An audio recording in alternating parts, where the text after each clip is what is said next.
Dans le métro rennais ou dans les bus brestois, tout de jaune ou de vert vêtus, vous les avez sans doute déjà croisés, les agents médiateurs des PIMS.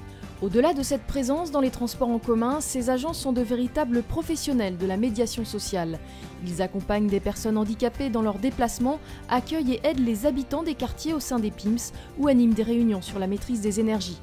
Qui sont ces agents médiateurs? Quelles sont leurs compétences? Que leur apporte professionnellement et humainement leur passage aux PIMS? C'est ce que nous allons découvrir en suivant durant une journée les agents des PIMS de Brest et de Rennes.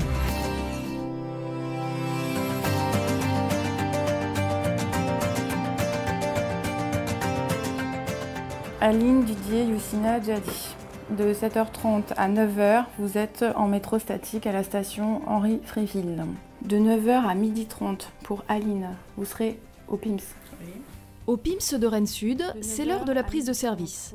Ces agents médiateurs découvrent le programme de leur journée, médiation dans les transports en commun, animation de réunions sur la maîtrise des énergies, accueil des clients au sein du PIMS. Les missions vont se succéder tout au long du service de chaque agent. D'accord, vous avez d'autres questions? Le médiateur aujourd'hui, ça peut être un jeune qui est à la recherche d'une première compétence professionnelle, ça peut être une reprise d'activité pour une femme qui a élevé ses enfants, ça peut être effectivement quelqu'un qui est sans emploi depuis longtemps. Leur passage au PIMS n'est qu'une étape qui va durer, en fonction de leur contrat, 6 mois, 1 an, voire 2 ans.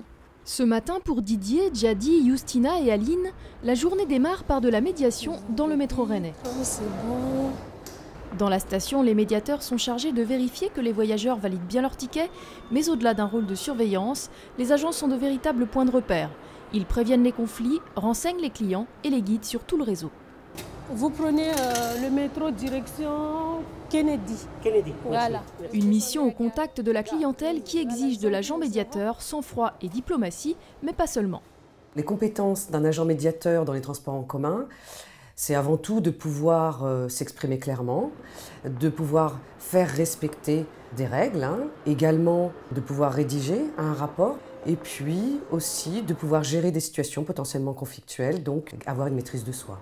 Les difficultés, en fait, c'est souvent, on ne sait pas en fait quand on rappelle un client à la validation, on ne sait pas en fait sa réaction. Il y a aussi la grande difficulté, c'est d'être debout. Au même moment à Brest, Morgane et Djamal, médiateurs de l'association Vivre la Ville PIMS de Brest, débutent eux aussi leur journée. Ce matin, ils sont chargés de faire de la médiation aux arrêts de bus. Bonjour, je peux vous renseigner? Ils vont rencontrer des gens, puisque c'est de l'humain. Ça va développer chez eux cette capacité à aller vers l'autre. Ça va aussi leur demander de la vigilance, de pouvoir anticiper sur des situations. Donc des capacités d'analyse, de discussion avec ses collègues pour savoir qui fait quoi, quand et comment. Et tout ça dans un délai qui est très court. On demande d'être vraiment très réactif et d'analyser rapidement les situations. Et puis professionnellement, ça va les mettre aussi en confiance par rapport à leur capacité à retranscrire un message, une information. Je vous remercie. Allez, au revoir. Bonne journée. Au PIMS de Rennes, Justina est aujourd'hui en charge de l'accueil des visiteurs. Hier, elle était en médiation dans le métro. Cet après-midi, elle animera une séance maîtrise des énergies, car l'une des principales qualités de ces agents, c'est la polyvalence. Moi, je suis un couteau suisse. Ça veut dire que je peux très bien commencer par un TPAC le matin, faire un peu de PIMS, et s'il y a quelqu'un qui est absent, je peux aller le remplacer sur le terrain. Les agents médiateurs sont polyvalents.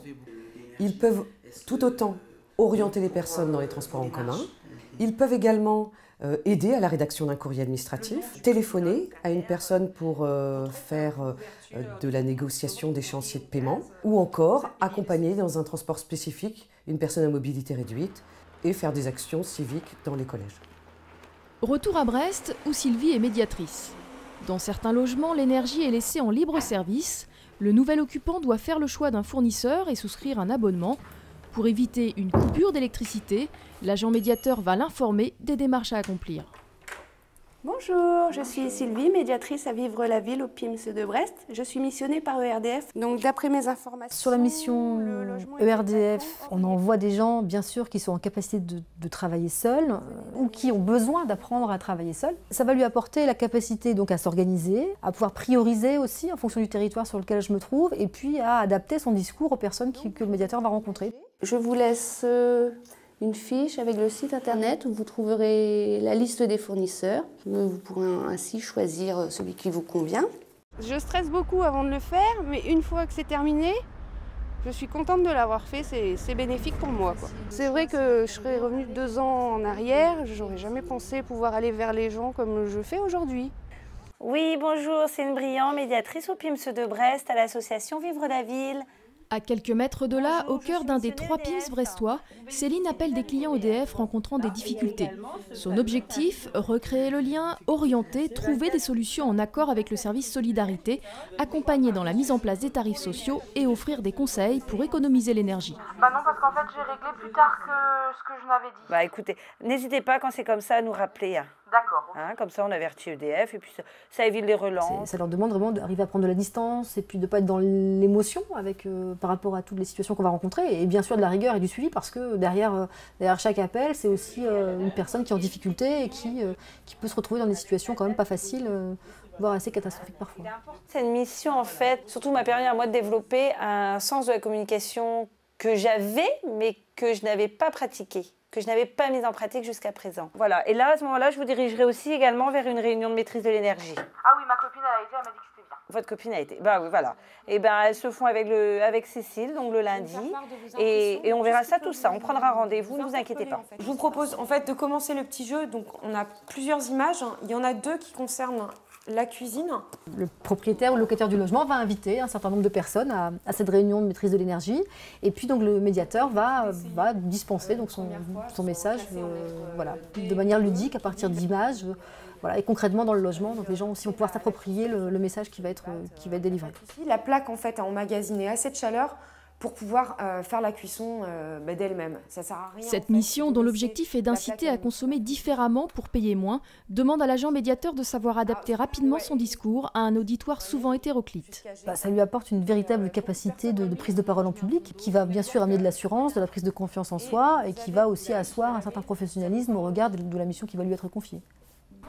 Bonjour Anne-Mérida, bonjour Christelle. Bonjour. Voilà. Ça va Almérida ? À Rennes, Zoher, agent médiateur, vient chercher Almérida dans son centre d'accueil de jour. Depuis 2007, la métropole et le département mènent une action innovante, unique en France, celle du transport public avec accompagnement collectif, le TPAC. Le but étant pour les personnes handicapées de pouvoir utiliser le transport public pendant le trajet entre leur domicile et leur centre d'accueil de jour. Ces clients sont accompagnés par un médiateur du PIMS. Il faut être vigilant, il faut être attentionné, il faut être à l'écoute de la personne et surtout la ponctualité. Les compétences d'un agent accompagnateur sont vraiment celles basées sur le relationnel, l'adaptation à une problématique particulière et se mettre au niveau et à l'écoute des problèmes de ces personnes. Également de pouvoir suivre les procédures, pouvoir aussi trouver les mots adéquats selon les situations. Au revoir Almérida. À demain. Donc il m'a été retourné non encaissé, je ne sais pas pourquoi, avec ce courrier-ci. Caisse de France. Alors on va passer dans le bureau d'à côté, on sera plus tranquille. D'accord, je vous suis. Au PIMS de Kéréderne à Brest, une habitante sollicite Malia, agent médiateur, pour une facture de gaz qu'elle a du mal à honorer. Malia la reçoit alors dans le bureau de confidentialité pour l'écouter et rechercher avec elle des solutions. Je pense que je pourrais donner une petite somme maintenant et la plus grosse partie le mois prochain. D'accord. Alors ce que je vais faire, je vais contacter le service Solidarité. D'accord. Pour voir avec eux si on peut trouver une solution, s'ils sont d'accord. Le médiateur va devoir écouter, reformuler, bien comprendre ce que souhaite la personne et puis trouver le bon interlocuteur, frapper à la bonne porte pour pouvoir répondre à la demande de la personne. Personnellement, c'est ce que je retiens en tout cas. C'est la confiance en soi et la timidité que j'essaie de vaincre. Et ça marche après. Et ça marche. Pour Isabelle, la journée commence seulement. Ce soir, elle est en poste de nuit. Elle est accompagnée de Zoher, qui l'a rejoint après sa mission en D-Star. Leur rôle, rester en veille pour déceler d'éventuels problèmes, informer les passagers, gérer les tensions et les situations anormales. Bonsoir monsieur. Pourriez-vous enlever vos pieds du siège, s'il vous plaît? C'est une question de propreté. Isabelle est agent médiateur depuis près de 2 ans. L'expérience au sein du PIMS étant limitée dans le temps, elle intégrera dans quelques semaines une formation pour devenir conductrice de bus. Un rêve qui aurait été difficilement réalisable sans son passage au PIMS. Ce passage au PIMS m'aura appris beaucoup de choses, non seulement sur le réseau, mais bon, j'ai eu d'autres missions pendant ces 2 années. Donc j'ai été aussi, et je suis d'ailleurs toujours agent médiateur sur le plateau d'accueil du PIMS. J'ai fait aussi ce qu'on appelle les missions RDF. J'ai fait des actions civiques dans les collèges et j'ai fait aussi le TPAC, donc pour Handistar. Je suis vraiment, à ce jour, on peut dire, bien polyvalente quand même. Pour Isabelle bien sûr, mais aussi pour Jamal, Sylvie, Justina, Zoher et tous les autres agents médiateurs bretons, les PIMS, au-delà de leurs compétences dans le domaine de la médiation, constituent de véritables tremplins professionnels. Les agents acquièrent compétences et savoir-être afin d'accéder soit à une formation qualifiante, soit à un emploi pérenne.